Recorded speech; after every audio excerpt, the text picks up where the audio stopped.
Hello and welcome back to my channel. Kylie Padilla, masayang ibinahagi sa kanyang social media ang video ng ipinagdiwang ang kaarawan ng kanyang bunsong anak na si Axel.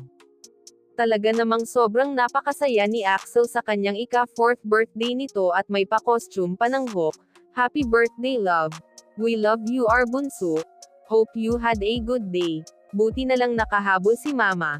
Ito ang naging caption ni Kylie sa kanyang video post kalakip ang ilang letrato kasama ang panganay na si Alas. Narito at ating panoorin ang video nito, pero bago yan maaari po kayong mag-subscribe sa ating channel, para sa iba pang celebrity updates. Okay.